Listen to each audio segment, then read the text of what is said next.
News 19 और आज का मतदाता टीवी में आपका पुनः स्वागत है। इस वक्त हमारे बीच युवा लोकप्रिय है, एक तरह से आप समझिए आइकन, जिसे गाज़ियाबाद के साथ साथ पूरे उत्तर प्रदेश के लोग एक नेता के रूप में देखना चाहते हैं, श्रीकांत जी। उनका स्वागत है। श्रीकांत जी नमस्कार। बहुत बहुत नमस्कार प्रेम जी।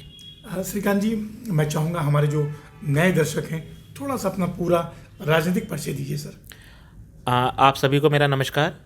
मेरा नाम श्रीकांत पाल है और मैं राष्ट्रीय समाज पक्ष उत्तर प्रदेश का प्रभारी हूँ और हमारी बेसिकली पार्टी महाराष्ट्र से है और उत्तर प्रदेश में हम लोग अपना विस्तार कर रहे हैं।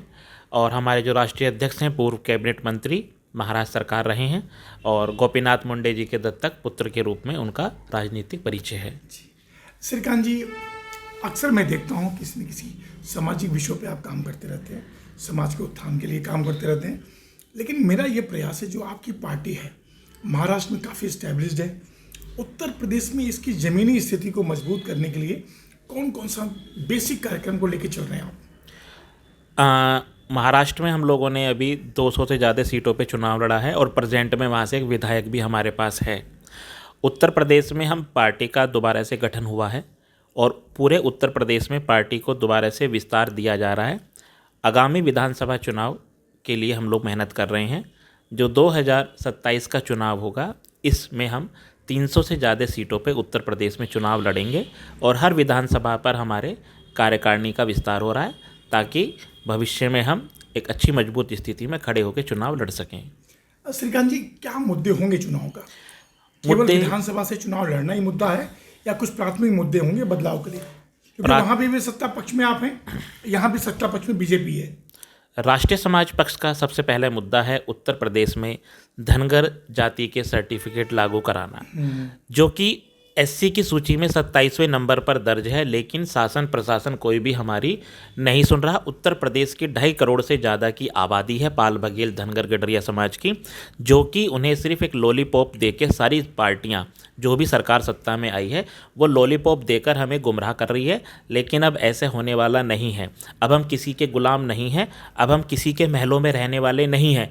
अब हमने अपनी झोपड़ी खुद बना ली है, उस झोपड़ी को हम महल बनाएंगे। सबसे पहला हमारा मुद्दा होगा धनगर सर्टिफिकेट लागू कराना।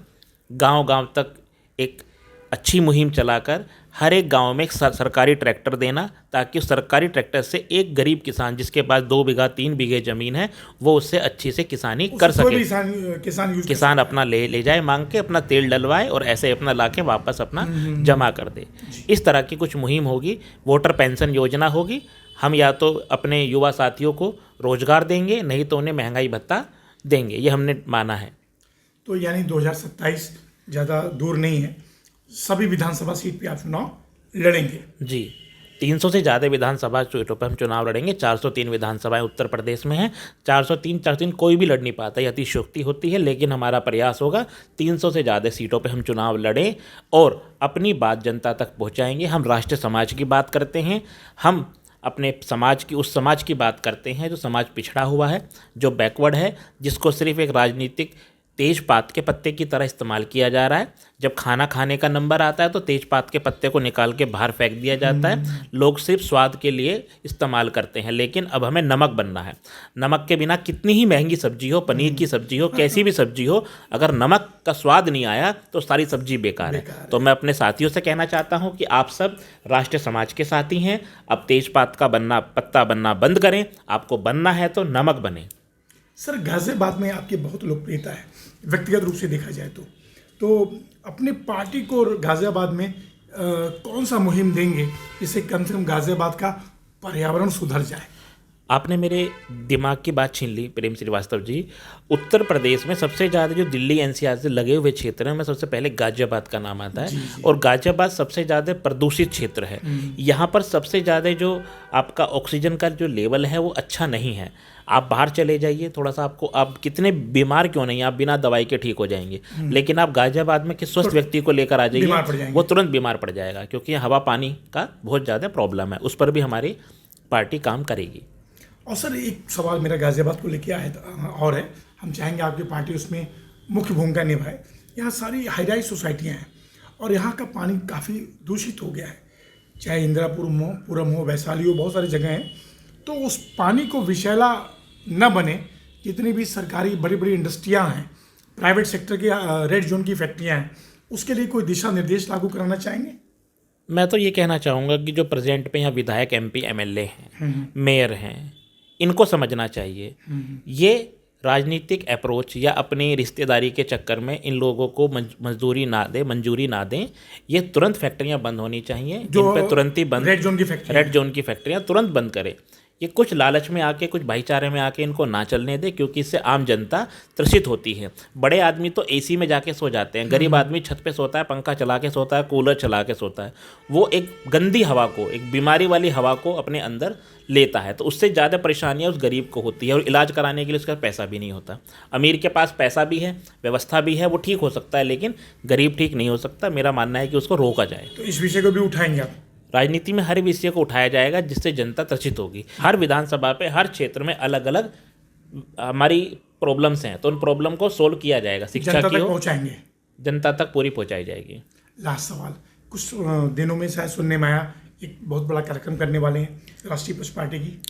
राष्ट्रीय समाज पक्ष उत्तर प्रदेश में, बल्कि पूरे भारतवर्ष में, पूरे भारत की राजधानी दिल्ली पर 31 मई 2025 को रामलीला मैदान दिल्ली में एक भव्य 300वीं जयंती, अहिल्याबाई होलकर, लोक माता अहिल्याबाई होलकर की 300वीं जयंती यानी कि त्रिशताब्दी, वो अहिल्याबाई होलकर जिन्होंने हिंदू धर्म को बचाने के लिए अपना सब कुछ बलिदान कर दिया, चाहे वो सोमनाथ का मंदिर हो, चाहे वो काशी विश्वनाथ का मंदिर हो, चाहे वो हमारे मुगलों को भगाने के लिए उन्होंने अपना सब कुछ वर्चस्व, सब कुछ ख़त्म कर दिया। उनकी हमारी जयंती है, जो कि पूरे भारतवर्ष में हम दिल्ली में बनाएंगे 300वीं जयंती। और उसमें हाँ, आपसे निवेदन करते हैं कि आप सभी ज़्यादा से ज़्यादा संख्या में वहाँ पहुँचें और कार्यक्रम की शोभा को बढ़ाएं। सर, मैं चाहूँगा कोई अपना नंबर आप बता दें, जिससे कि आपसे जो संपर्क करना चाहते हैं या पार्टी से जुड़ना चाहें वो आपसे संपर्क कर सकें। सर हाँ प्रेम जी, आप मेरा नंबर लिखवा सकते हैं। मैं नंबर बोल रहा हूँ, मेरा नंबर है 9911-105-106।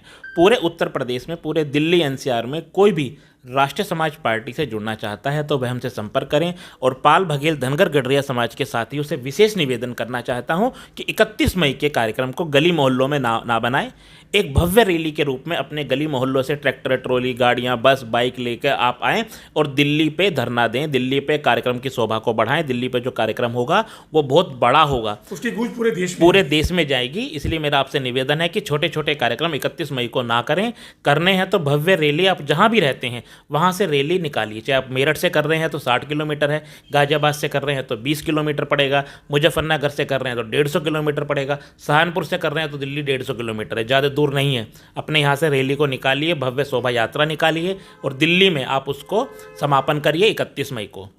श्रीकांत जी, बहुत बहुत धन्यवाद। फिर किसी विषय पे आपसे बात करेंगे। बहुत बहुत धन्यवाद प्रेम श्रीवास्तव जी। नमस्कार।